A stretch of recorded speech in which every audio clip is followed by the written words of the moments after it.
My sister changed the locks on my parents' house just 6 days after we buried them. Then she stood behind the door, holding my mother's coffee mug, and told me I had until morning to leave. She claimed the house. She claimed the farm. She claimed the entire $27 million inheritance. But what she didn't know was that my parents had left behind a second envelope. And inside that envelope was a secret that would destroy everything she thought she owned. 6 days after my parents died in a tragic car accident, I came home and found the front door locked. My key didn't work. I knocked. My older sister Brenda opened the door with a smile on her face. "This house belongs to me now," she said. I stared at her in shock. For 20 years, Brenda had barely visited. While she lived in the city chasing one dream after another, I stayed. I worked on the family farm. I managed the accounts. I helped my parents every single day.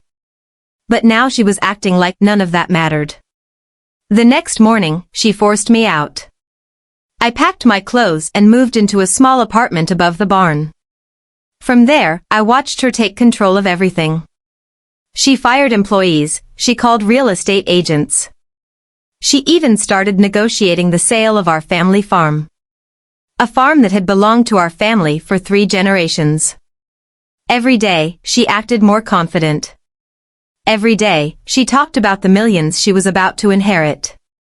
But there was one problem. The will had never been read. A few days later, the entire family gathered at our lawyer's office. Brenda walked in wearing expensive clothes and a huge smile. She looked like someone arriving to collect a winning lottery ticket. The lawyer opened the first document. Everyone listened carefully. Brenda received the family house. She also received $280,000 from my parents' savings account. Her smile grew even wider. She looked at me like she had already won. Then she asked the question. "What about the rest?" The lawyer reached into his briefcase and pulled out a second sealed envelope. The room suddenly became silent. Even Brenda looked nervous. The lawyer broke the seal and began reading.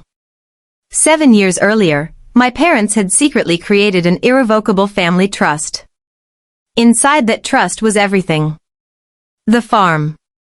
The land. The equipment. Investments.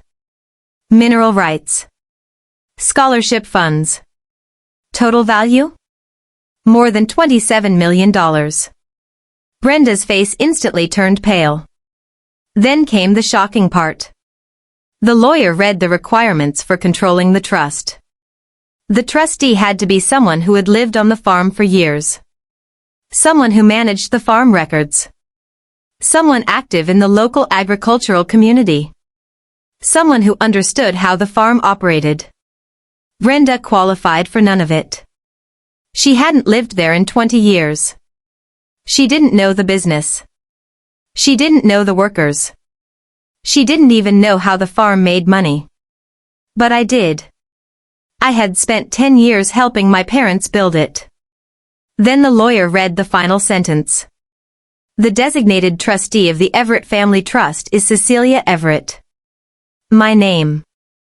The room froze. Brenda jumped to her feet. "This is impossible," she screamed. She accused me of manipulating our parents. She claimed I had stolen her inheritance. But the lawyer calmly explained that the trust had been created 7 years earlier while both parents were healthy and fully aware of their decisions. Then he opened one final letter. A personal message from Mom and Dad. The room became completely silent. The lawyer began reading. "Brenda, we gave you freedom. Cecilia, we gave you roots. We watched Cecilia choose this farm every day. She worked when nobody was watching. She protected what we built. She earned our trust." Tears filled my eyes. Because for the first time, I realized my parents had seen everything.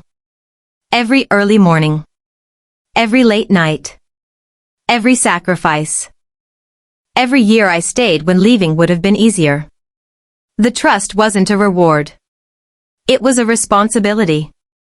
And my parents believed I was the one who could carry it. Brenda couldn't accept it. She stormed out of the office furious. A few weeks later, she left town. The farm stayed exactly where my parents wanted it. With the people who loved it. Today, I still walk those fields every morning. And every time I do, I remember something important. The loudest person in the room isn't always the one who deserves the reward. Sometimes the person who wins is the one who quietly showed up every single day. Brenda stormed out of the lawyer's office without saying another word. For the first time in her life, she couldn't buy her way out of a problem. She couldn't argue with it. She couldn't manipulate it. And she definitely couldn't sell it. Because the truth was written on every page my parents had signed years before. 3 months later, she was gone. The house was empty. Derek was facing legal trouble. And the farm was still standing exactly where my grandfather had built it. But that's not the part that still keeps me awake at night. The part one can't forget happened 1 year later. My phone rang. The screen showed a name I hadn't seen in months. Brenda. I answered. There was silence for a few seconds. Then she whispered 6 words I'll never forget. Mom and Dad were right about you. And before I could say anything, she hung up. I never heard from her again. Sometimes revenge isn't taking everything from the people who hurt you. Sometimes revenge is watching them realize they lost it all by themselves. And that's exactly what happened to my sister.